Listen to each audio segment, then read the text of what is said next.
अस्सलाम and very warm welcome. आज जनाब मुकम्मल 3 रुकनी बेंच है और आज मुख्तलिफ चीज़ों के ऊपर आपसे अपडेट्स आपसे शेयर करेंगे। सबसे पहले आते हैं जस्टिस मुज़ाहिर नकवी के हवाले से जो सुप्रीम जुडिशल काउंसिल की राय सामने आई है। वैसे तो जुडिशल काउंसिल एक जज के खिलाफ कार्रवाई कर सकती है, लेकिन अब वो जज नहीं रहे, लेकिन फिर भी उनके खिलाफ कार्रवाई होगी।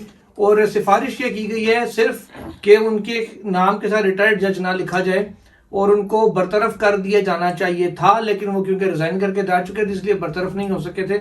अब ये मामला सदर मुमलिकत को भिजवा दिया गया। देखते हैं सदर मुमलिकत इसके ऊपर क्या फैसला करते हैं।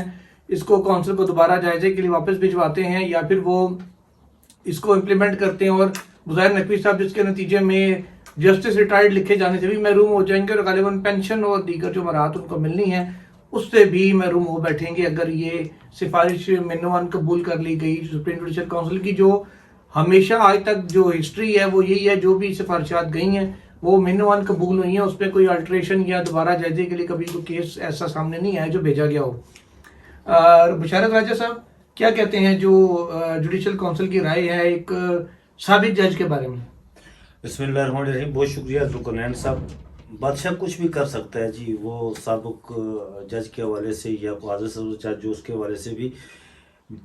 जस्टिस मुज़ाहिर नकवी के खिलाफ जब कार्रवाई शुरू हुई तो जिस तरह आज ये कहा गया जी कि उस जो राय आई उनके सामने से कि वो अपने नाम के साथ जज नहीं लिख सकते, फिर उन्हें कहा गया जी ये भी लिखा गया कि वो काबिल रसाई थे, उन्होंने जो उनके पास ओहदा था उसमें उसका नाजायज़ फ़ायदा उठाया उन्होंने। फिर प्लाटो का भी जिक्र हो गया, ये सारी चीज़ें। लेकिन मैं तो हैरान इस बात पर हूँ कि जिस वक्त जस्टिस मुज़ाहिर नकवी के खिलाफ कार्रवाई चल रही थी कौंसल की, तो ऑन फील्ड केस भी था, लेकिन उसके बावजूद कौंसल की कार्रवाई जारी रखे हुए थी। फिर उसके बाद आफिया शरबानो केस भी आया और 9 माह पहले वो उसका फैसला हो चुका था। 9-10 माह पहले प्रैक्टिस एंड प्रोसीजर केस में ये कहा गया था जी कि अपील का जो है ना इतलाक वो माजी से नहीं होगा। लेकिन ये कोई अजीब व गरीब किस्म की सारी सिचुएशन हुई थी। हालांकि जिस वक्त चीफ जस्टिस काजी फाइज था जो मौजूदा इस वक्त सिटिंग चीफ जस्टिस है, जब इनके खिलाफ सुप्रीम जुडिशल काउंसिल की कार्रवाई हो रही थी तो इन्होंने पिटिशन सुप्रीम कोर्ट में दायर की थी, तो कौन सा कार्रवाई रुक चुकी थी, वो कार्रवाई नहीं हुई। लेकिन बाद में फिर वो चीज़ें आज भी एक मुकालमा हुआ उनके साथ, तो फिर मैंने जब उनसे मुकालमा किया तो उन्होंने कहा जी कि चूँकि हम जमहूरी लोग हैं, हम इलेक्टेबल लोगों को मानते हैं, तो फिर मैं उन्हें कुछ कहने वाला था लेकिन मैं उस पर मैं खामोश हो गया। असल में अलमिया ये है कि मसला ये है कि हमारे चीफ जस्टिस साहब जो है ना वो जो कुलिया बनाते हैं अपने लिए उस पर वो उसको नहीं करते, वो चाहते हैं कि मैं दूसरों पर इस पर इम्प्लीमेंटेशन करूं। अपने लिए उनका कुलिया एक अलग सा होता है, इंसाफ अपने लिए जो उन्होंने स्टैंडर्ड मुकर्रर किया हुआ है वो एक अलग सा होता है। बहरहाल इस पर क्या ज्यादा बात की जा सकती है जी। मामला तो जज लिखने का, वो पहले उन्होंने कहा जी कि इन्हें रिमूव करना चाहिए था, नहीं किया, सदर प्रेसिडेंट को भेज दिया। बस ये अजीब व गरीब किस्म की कहानी है जी। सुहेल साहब, सुप्रीम जुडिशल काउंसिल में एक शिकायत आई थी खुद चीफ जस्टिस के खिलाफ भी, वो एक अलग लीगल बहस है कि उसको चेयर कौन करेगा। वो ये थी कि जो उन्होंने बाहर एक वीलॉग किया था, बल्कि वीलॉग्स करवाए थे कुछ लोगों के, इनमें एक वसीम मलिक तो धक्के से ही आ गए थे, बाकी असल तो मामला किसी और का था, लेकिन उन लोगों के वीलॉग हो गए और बड़ा कमिश्नर वाले मामले के ऊपर बड़ा मुदल्लल जवाब भी आ गया उनका कि जी सबूत है तो लेके आए। इसी इशू के ऊपर आया था कि जी ये कैसे मीडिया को इंटरव्यू दे सकते हैं, मीडिया से बात कैसे कर सकते हैं, ये रेफरेंस आ गया या कह लें कंप्लेन आ गई। उसके बाद सुप्रीम जुडिशल काउंसिल ने अपने इजलास में अपना एक रूल अमेंड कर दिया। रूल अमेंड किया कि जी अगर कोई जज किसी इल्जाम की वजाहत दे तो वो उसको इजाजत होगी, वो पब्लिसिटी के उसमें मामले में नहीं आएगा। तो शिकायत पहले आई और रूल बाद में चेंज करें तो उसकी बेस पे अब शिकायत वो वाली किधर जाएगी? ये देखिए वो रूल 5 था जिसके तहत वो शिकायत मैंने पढ़ी थी। अब वो प्रॉपरली इंटरटेन हुई है, जाहिर हुई है या नहीं ये नहीं, लेकिन वो एक आई थी और उसमें फिर मैंने रूल्स भी खोल के पढ़े। उसमें यह था कि कोई भी जो कंट्रोवर्सी अगर बन चुकी हो तो उसमें जज जो है ना जाके इस तरह से बात नहीं करेगा पब्लिकली या उस पर कोई अपना मौकफ नहीं देगा। उसके तहत कहा गया था कि इन्होंने जो कमिश्नर रावलपिंडी के इल्जामात के बाद अपनी गुफ्तगू की है सारी व्लॉगर्स के साथ, तो उसके ऊपर ये मिसकंडक्ट के मुर्तकब हुए हैं। अब कल वो बड़ा दिलचस्प सा देखा उसमें कि वो रूल 5 में ही तरमीम की गई है कि नहीं अपनी हद तक इल्जामात की वजाहत जो है वो दे सकता है। यानी कि अब हम कह सकते हैं कि जजेस don't not only speak through judgments but they also can do will of in press conference. जी जी जवाब दे सकते हैं। अब वो ये उनको एक बड़ा रिलैक्स किया गया है। अगर इसका इस पहलू से देखते हैं कि जी ओवरऑल अब चूंकि इतना डिजिटलाइज हो चुका है सब कुछ और हर किसी को हक है, तो थोड़ा सा जज को भी दे दिया है। लेकिन हम तो सुनते थे कि जज तो उस कुंवारी औरत की तरह होता है कि जिसने कभी बाहर कुछ नहीं देखा होता और वो बिल्कुल माशरे से कट के रहता है। तो जज को तो पता भी नहीं चलना चाहिए कि उसके ऊपर कोई इल्जाम लग रहा है। अगर कौंसिल में शिकायत दायर हो रही है तो जवाब वहां देगा ना कौंसिल में, ठीक है। बिल्कुल पब्लिक में उनके बारे में यहाँ पर तो जो कल जज जो चेंज अगर हुआ वो उसमें देखना तो यही कहा गया जवाब देने के लिए तो फिर देखना ही पड़ेगा। आप डेली जजेस पे टीवी वो देखें, तो एडिटोरियल भी पढ़ें। सोहेल साहब वो तो वही उसमें कहा गया फिर- ना कि आप पब्लिकली जाकर उसको जो है ना वो प्रेस कॉन्फ्रेंस कर सकते हैं। फिर इल्जाम की डेफिनेशन क्या होगी? टीवी एक बंदे ने कल जाकर एडिटोरियल लिख सकते हैं। दिया, ठीक है जी, किसी सहाफी ने कोई आर्टिकल लिख दिया, उसमें कहा जी कि ये फैसला मेरी नजर में दुरुस्त नहीं है और इसमें जो है ना इंसाफ का तकाजे पूरे नहीं किए फलां जज साहब ने। जज साहब की ये तो मुझे पे इल्जाम लग गया है कि इंसाफ के तकाजे पूरे नहीं किए, मुझे तो इसका जवाब देना होगा। आ जाओ जी शाम को मैं प्रेस कॉन्फ्रेंस करूंगा। क्या ये अब माहौल इस तरफ जाएगा? ये तो एक बस उस तरह से नहीं समझ आ रहा। मेरा ख्याल उसमें भी इन्हें कोई चीज रखनी पड़ेगी कि किस नोयत का इल्जाम होगा तो आप जवाब देंगे या हर बात के ऊपर जवाब देंगे और मीडिया में जाके देंगे। तो ये तो एक बहरहाल ये तो वो होने तो एक- तरमीम हो चुकी है और वो नहीं शिकायत कहते हैं। गैर मौसर हो गई है। टोमी और वो दूसरे जो मिसाल है ना कि मेरा वाला टोमी और आपका वाला, वही शायद मैंने वो इस पहले किस्म में की चीज़ स्टार्ट है। में यही बात की थी कि चीफ जस्टिस काजी फाइज साहब के खिलाफ जब रेफरेंस दायर हुआ था तो उस वक्त उन्होंने जो क्राइटेरिया बनाया था वो बिल्कुल डिफरेंट क्राइटेरिया। अब जो बना मुजाहिर नकवी के खिलाफ वो बिल्कुल डिफरेंट, मतलब उन्होंने जो स्टैंडर्ड सेट किए हुए हैं ना वो अपने लिए कुछ और है और दूसरों के लिए कुछ और और है। ये अभी- तो नहीं होना अभी चाहिए। मुजाहिर नकवी साहब का सॉरी मैं जो है ना वो रहते ना वो अपना केस सामना नहीं करते। जाना रहना वो चाहिए अपना था, केस लेकिन का कोर्सों सामना की नहीं कार्रवाई किया। सुहेल जो- साहब, मुजाहिर जो- नकवी साहब ने खुद अपना आप सरेंडर किया है कि मेरे पास कोई सवाई नहीं, मैं चले हैं। हम उनकी क्या बात करें? सर वो बात वो नहीं हम जो उनकी बात कोर्सों नहीं की कर रहे हैं, कार्रवाई बात के कर रहे हवाले हैं से जो मैं बात कर प्रोसीजर रहा अडॉप्ट हूँ। किया गया। एक एक तरफ आपने जज सुप्रीम को कोर्ट में आपका केस अनफील्ड हो, दूसरी तरफ सुप्रीम कौंसिल की कार्रवाई आप जारी रखे हो, मैं इस पर बात कर और रहा आप हूँ। जब एक जज को नोटिस जारी करके उससे जवाब मांग रहे हैं, उसको आप कह रहे हैं आप रिप्लाई फाइल करें, साथ ही आप उसके खिलाफ गवाह भी बुला ये रहे हैं। बात ये क्वेश्चन जरूर है, ये अभी ये उठाया जवाब जाना चाहिए उसका कि आया एक नहीं, जज के आपने पढ़ा मुस्ताफी नहीं। होने पर हाँ। उसके खिलाफ अगर कौंसली कार्रवाई खत्म नहीं होती तो एक रूल के तहत शिकायत दर्ज हो जाने के बाद उस रूल में क्या तरमीम हो सकती है? तो ये दो चीजें जो है ना इनको बिल्कुल। और जरूर ये ध्यान किसी रखना इलेक्टेड चाहिए। पार्लियामेंट ने नहीं की, जो पहले कहते थे कि पार्लियामेंट ने कर रही है, हम क्या करते कि ये पार्लियामेंट ने नहीं की, ये खुद जजेस ने बैठ के आपस में की है। बहरहाल अब इसका आगे चल के देखेंगे कि जब काजी साहब ओहदे से हटेंगे फिर इसी पेंडिंग कंप्लेन पे उनके खिलाफ क्या होगा या नहीं होगा, ये तब उस वक्त ही वाजे होगा। अच्छा आगे चलते हैं। थोड़ा सा एक से मैं जिक्र करना चाहूंगा अपने साथियों के साथ। बात तो थोड़ी लाइट सी है लेकिन ये है बड़ी डीप। बड़ा चर्चा आजकल मुकेश अंबानी के बेटे की शादी का है इंडिया में। वैसे तो अभी शादी शुरू नहीं हुई, प्री वेडिंग चल रही है। मैं अपने पार्टिसिपेंट से सिर्फ एक सवाल ये पूछूंगा, सुहेल साहब आपसे शुरू करते हैं।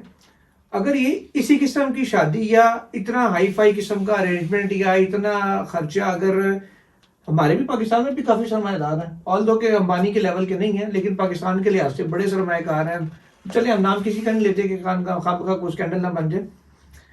अगर उनमें से कोई बंदा अपने बच्चे की शादी पे इस किस्म के लेविश किस्म के अरेंजमेंट करता तो मुझे तो लगता है कि पहले तो उसको एफबीआर का नोटिस आ जाना था। हो सकता है कोई एक आधा सो मोटो भी हो जाता, फिर हो सकता है कि नए वाले भी बीच में इन्वॉल्व होकर कोई नोटिस वोटिस ले लेते, कोई कार्रवाई शुरू कर देते और ज्यादा आगे नहीं जाते। मेहंदी की रात को ही जो है ना वो दूल्हा गिरफ्तार हो जाता वन डिश की खिलाफ वर्जी पे। तो ये या अगर सिक्योरिटी देना मकसूद होता कि जी कोई वीआईपी आ रहे हैं तो सबसे पहले शहर में डबल सवारी बंद होती, यू टर्न सारे बंद कर दिए जाते। तो ये किस तरह से फर्क देख रहे हैं पाकिस्तान में वहां पे। जब ऐसे नेगेटिव रिपोर्टिंग इंडिया में भी बहुत हो रही होगी, वो बड़े मास्टर हैं इस काम में, लेकिन जो चीजें सामने आ रही है वो फर्क थोड़ा अमीर होना और ज्यादा अमीर होने का है, अंबानी का और पाकिस्तानी अमीरों में, ठीक है। अच्छा। कल एक दोस्त कह रहे थे मुझसे कि अंबानी की शादी देखकर तो मुझे पाकिस्तान में मलिक रियाज वाला तो मिडिल क्लास लग रहे हैं, ठीक है। तो अंबानी साहब ने जामनगर में एक पूरा शादी के लिए अलग शहर बसाया, वहाँ मेहमानों को ठहराया, उनके लिए अपना ड्रेस कोड था, जो आम शहरी थे, गांव वाले, गरीब गुरबा, उनको भी बुलाया गया, उनके लिए अलग खाने का इंतजाम था, उनको खुद जाके वो थालियों में उनके खाना रख रहे थे। उन्होंने वो सोशल रिस्पॉन्सिबिलिटी भी जो है ना पूरी की। अपनी तरफ से पूरी की, सारी चीजों को सेटिस्फाई किया और उसके बाद वो इस मामले में आगे बढ़े। दूसरा क्वेश्चन ये है कि जो मैंने कहा कि थोड़ा अमीर होना और ज्यादा अमीर होना। अब शाहरुख खान जो पिछले दिनों एक इंटरव्यू उनका वायरल था जी कि उनसे पूछता आपके मुकाबले में कौन है, तो उन्होंने सिर्फ फाइल फेंक दी कि मेरे मुकाबले में कौन हो सकता है, एटीट्यूड। हाँ जी। अब वो शाहरुख खान उनकी फैमिली में जाके शादी पे पैसे लेके नाच के आ गए, ठीक है, लाइन में बैठे हुए थे पिछली साफ में। उनकी मसला क्या है? बेटी की शादी पे रोटी भी बरता रहे थे। मसला ये है मसला ये है कि अंबानी, देखिए ये सरमायादाराना निजाम होता है ना, अंबानी इतना ज्यादा अमीर है, वो फैमिली इतनी अमीर है कि इंडिया में कोई बिजनेस, फिल्म इंडस्ट्री को आप ले लें, उसमें उनकी इन्वेस्टमेंट के बगैर जो है ना वो सांस नहीं ले सकती। पूरी दुनिया में जो 8वें 9वें उसको नंबर पर है स्पॉन्सर जी। करती हैं कंपनीज, उनमें अंबानी साहब की कंपनीज होती हैं ज्यादा, ठीक है। शाहरुख खान ना कर देता ना तो वो नहीं कि 2-4 करोड़ लेने चला गया या 1 अरब लेने चला गया, वो अपना पूरा करियर बचाने वो पूरा करियर बचाने गया बेचारा ना, ठीक है। तो उसने फिर नाचना था, मजबूरी थी, वहां पे सरवाइव करना है, ठीक है। ये इस तरह सारे बंधे हुए हैं उस सारे माहौल में एक कि उसमें अंबानी की शादी जो है ना, उसको मैंने सुना है कि विराट कोहली ने कहा है कि भाई कोई शादीशुदी नहीं, ठीक है, मैं नहीं आ रहा। तो उसने इनकार कर दिया। अच्छा राय साहब, इसी किस्म का सवाल आपसे पूछूंगा, इतना पैसा अगर पाकिस्तान में कोई खर्च करता है अपनी शादी पे, सबसे पहली बात ही है वो हरामना माल है जी सारा। हाँ जी बिल्कुल। और जी ये तो चोर है, मुल्क का खजाना यहाँ तो बात से स्पीड में बड़ी गाड़ी भी उधर है। साहब ये अभी गुजरावाला की बड़ी मशहूर वो शादी थी, मास्टर टायर वालों की और पता नहीं किसी और की, तो उस पर भी बड़ा कहा गया था, बड़ी तनकीद हुई थी उस पर भी कि ये आरामदा पैसा और फलाना फलाना, ये किसी भी और ये जो बंदा पैसा खर्च करता है उसको चोर कहने लग जाते हैं। तो माइंडसेट भी चेंज करने की जरूरत नहीं, बिल्कुल जरूरत है। ये तो चले उन्होंने पैसा अपना कमाया, लेकिन जहाँ अगर सरकारी खजाने से कोई करे तो उसको जरूर चोर कहेंगे, जो कोई बंदा अपना जाती करे उसे तो नहीं कहना चाहिए ना जी, उसने अपना जाती कमाया हुआ पैसा है। लेकिन देखना ये है जुकरैन साहब कि आया क्या वो टैक्स पेयर है या नहीं, ये चीज देखनी पड़ती है। हमारे यहाँ जो सबसे बड़ा अलमिया वो ये है कि यहाँ पर लेकिन काला धन बहुत है, यहाँ पर टैक्स पेयर नहीं है। एक बात और करूं, वो ये है कि पाकिस्तान और इंडिया बहरहाल ऐसे कोई आइडियल मुल्क नहीं है कि जहां सारे लोग भरे पेट से सोते हैं। उसमें इतना ज्यादा आप जो है ना अपनी दौलत का नंगा नाच नचाने का कोई मकसद नहीं होता। ऐसा ही है। अब लोग कहेंगे जी कि मैं वो बात नहीं कर रहा जो कहते हैं जी कि इससे बेहतर था तो किसी की बेटी भी, मैं कल सोहेल साहब से मैं वो बात नहीं कर रहा।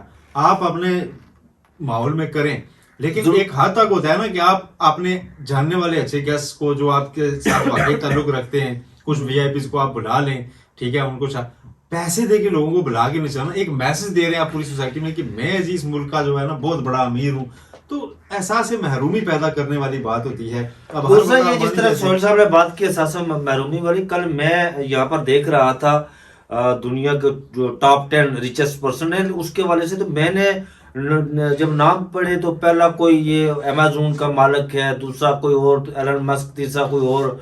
मैंने कहा सोहेल साहब से पूछा कि यार वो बिल गेट्स कहाँ चला गया, तो इन्होंने मुझे ये बात बताई कि उसे तो अपनी सारी दौलत चैरिटी में कर दी, सारा कुछ उधर दे दिया ना। तो मैं तो इस पर बड़ा हैरान हुआ कि यार जो काम हमें करना चाहिए थे वो कर रहे हैं, और जो उनके थे वो हम कर रहे हैं। ज़करबर्ग की बेटी या बेटा पैदा हुआ था तो उसने कहा कि इसके लिए मुझे अच्छी सोसाइटी तश्कील देनी है, तो उसने एक अच्छा खासा हिस्सा जो है ना अपनी दौलत का वो इन कामों के लिए दे दिया, जो मतलब दुनिया को बेहतर बनाने के लिए कि अब इसमें इसने भी सांस लेना है तो इसको दुनिया को एक बेहतर जगह देने के लिए बनाने पे मैं इतना पैसे खर्च करूंगा। तो ये रिस्पॉन्सिबिलिटीज पाकिस्तान में नहीं होती, यहाँ पे ये होता है कि बच्चा पैदा हो गया, पैसा है, तो कहते हैं इसे मैं दुनिया के बेहतर कोने में भेज दूंगा, वहाँ जजीरा खरीदेगा। वज़ीर आज़म तकरीर करते हैं कि आप वाला करीम दिला के बाहर भेजेंगे ताकि आप डॉलर कमा के भेजें। वैसे हमारे प्राइम मिनिस्टर साहब को भी इनवाइट करना चाहिए था, अंबानी साहब को। वहाँ पे काफी सारे ऐसे लोग थे जो कहते हैं कि आप मैं आया हूँ, आप समझ के मांगने नहीं आया, मैं मजबूरी है, थोड़ा हाथ बटा दे तो कोई मामला आगे चल पड़ते। अच्छा, उनकी वाइफ ने, अंबानी की वाइफ ने साड़ी पहनी थी, किसी ने लिखा हुआ था कि कुल जीडीपी कैजुअली वेयरिंग और जीडीपी। वो बेसिकली साड़ी से ज्यादा जो उन्होंने वो हार पहना वो बड़ा ग्रीन से कलर का उसका था। कल मैं एक वीडियो देख रहा था, उसमें पता चला कि 201 हाथी मुझे नजर आए अंबानी साहब के बेटे की फार्म पे। फिर मैंने जब गिने तो मैंने गिने तो पता चला कि हाथी 200 है, एक उनका बेटा था बीच में। अच्छा मेरी गलती हो गई थी मुझसे। अच्छा, आज क्योंकि 8 मार्च है, ख़वातीन का आलमी दिन भी है, बाहर इस्लामाबाद की सड़कों में जो कड़मास मचा हुआ है, तो हम किसी साइड से अब रेड जोन में दाखिले की कोशिश करें कि उनकी F6 वाले एरिया में आए, ब्लू एरिया वाली साइड पे आए, तो वो सुना डी चौक की तरफ आ रहे हैं। हाँ जी, बेहतर है कि अब ना ही आए। मेरी मशवरा ये है कि जिस तरह बेड़ा गर्क हुआ है, ख़वातीन को खराज तहसीन पेश करने का दिन है, अपनी माओं को, बहनों को, बीवियों को, बेटियों को साथ ही साथ थोड़ा सा ख्याल, थोड़ी सी गैरत, थोड़ा सा शर्म, कोई एथिक्स, कोई ग्रेस उन कम अज कम सियासी कैदी खवातीन के लिए भी शो कर देनी चाहिए थी। लास्ट कमेंट आप दोनों से इस पर लूंगा, फिर वाइंड अप करते हैं। किस पे, खवातीन वाली बात जी, पे बात आलिया कर हमजा रहे हैं? और दीगर जो सियासी कैदी खवातीन है इस वक्त, जो देखिए- मंशियात फरोशी वगैरह के इल्जाम ने, उनका तो चले मामला अलग है। सिर्फ आलिया हमजा और उन तक नहीं, जेलों में जितनी कैद खवातीन है और जिनके बिल्कुल। बच्चे जो सिर्फ दुनिया में पैदा हुए और माँ किसी जुर्म में कैद थी या जुर्म अभी साबित भी नहीं और हुआ बच्चे था, भी साथ जेल में किसी इल्जाम में कैद थी, तो उनके साथ जो बच्चे जेलों में हैं जो उनकी बेटियां जेलों में हैं, जिनकी परवरिश वहाँ पे उस माहौल में हो रही है, उनका कोई कसूर नहीं है और वो माँ यकीनन वहाँ पर उनको देखती होंगी तो उनका दिल रोता होगा। तो इन सारों का ख्याल करना चाहिए। कल परसों मरियम नवाज साहब ने देखा, वो कर रही थी कि जी खवातीन पुलिस सरकारों की, खवातीन की ओवरऑल इस मुल्क में जेन्युइन इश्यूज बहुत ज्यादा हैं। औरत मार्च में चंद स्लोगन्स मशहूर हो जाते हैं सोशल मीडिया और मीडिया पे, उन्हीं पे क्रिटिसिज्म या उनके ऊपर बहस मुबासा हो गए, दोनों मुख्तलिफ नजरियात वाले लोग आमने सामने आ जाते हैं, असल इश्यूज पीछे रह जाते हैं। अपने मुल्क में आप देखें, हमारी जो वर्किंग विमेन है, शादी के बाद उसके लिए स्पेस कम हो जाती है कि वो जॉब ना करे, उसे एक्सपेक्ट किया जाता है कि वो जॉब छोड़ दे।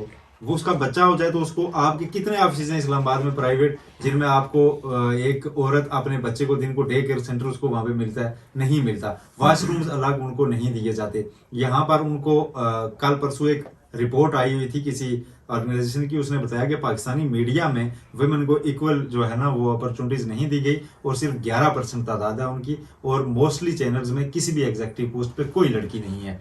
तो ये सारे मसाइल हैं जिनके ऊपर तो इन औरत मार्च में, इनके स्लोगन्स में डिस्कशन ही नहीं होती, ना उनके लिए ये स्पेस ली जाती है, ना उसके ऊपर बात की जाती है। वो बस एक मखसूस अंदाज में शुरू उनका एक अपना औरत मार्च में इसके उनका ऊपर अपना हकीकी जो मसाइल है उस औरत हवाले के से मुल्क है। में विरासत के मसाइल हैं, उनको एक्सपेक्ट किया जाता है कि जब उनकी शादी होकर चली जाए, हम तो भाइयों को जायदाद लेंगी, क्यों नहीं लेगी? वो उसी बाप की बेटी है, उसी माँ की बेटी है, उस जायदाद में उसका हिस्सा है। उसके ऊपर तो उसको इस नजर से भी नहीं देखना चाहिए, इस तवक्को से नहीं देखना चाहिए। वो तो ऐसे भाई को मैं भाई नहीं, जो मर्द नहीं मानता, जो अपनी बहन की तरफ इससे देखेंगे चलो इसने एक दिन छोड़ देनी है मेरी जायदाद, आप जबरदस्ती उन्हें दो, वो उनकी चीज है। वो आप उनसे क्यों, आपसे कोई कहे, हम लड़कों से जी कि अच्छा तू ना आपने ये जायदाद सारी छोड़, कोई छोड़ता है भाई भाई का दुश्मन हो जाता है। बहन से ये क्यों एक्सपेक्टेशन की जाती है हमारे माशरे में?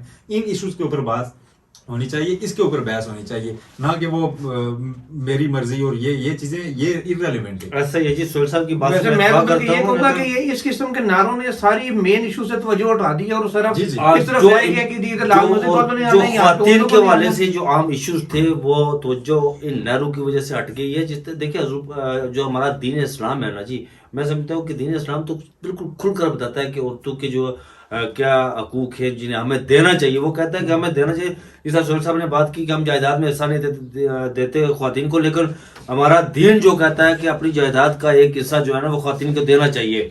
जो आपकी बहनें हैं उन्हें जरूर देना चाहिए, बेटियों को देना चाहिए, लेकिन हम इस तरफ नहीं जाते। ये जो औरत मार्च वालों का एक अपना स्लोगन है, कोई अजीब व गरीब किस्म का, मेरी मर्जी मेरा लोटा, पता नहीं मैं तस्मे खुद बंद हो, ये करो। जो मैन इश्यूज थे वो सारे इसके पीछे चुप गए।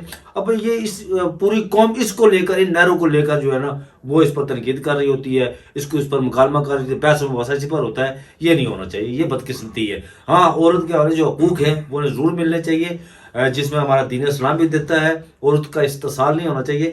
हम वेस्ट से बड़े ही मुतासर हैं, लेकिन वेस्ट में औरत का इस्तिसाल होता है, हम उस तरफ तो नहीं जाते जो भी है, लेकिन हमें जो हमारा दीन जो कहता है उसके मुताबिक औरत को, ख्वातीन को जरूर हकूक मिलने चाहिए। बिल्कुल, ये ना सिर्फ रियासत की जिम्मेदारी है बल्कि रियासत के साथ हम तमाम शहरियों की जिम्मेदारी है कि हम बाहर से नहीं अपने घरों से शुरू करें। घरों से जो में खवातीन जो है उनको हकूक देना शुरू करें, ताकि फिर हम बाहर की भी बात कर सकें, दूसरों पे भी उंगली उठा सकें कि यार मैं ये कर रहा हूं तो तुम क्यों नहीं कर रहे। तो सबको अपने अपने गिरबान में भी झांकना पड़ेगा। यहीं से खुद से बिस्मिल्लाह करें, चैरिटी बिगिंस एट होम, तभी जाके मुआशरा ठीक होगा। आज के लिए इतना ही, कल इंशाल्लाह मजीद खबरों के साथ हाजिर होंगे। टिल देन, अल्लाह हाफिज।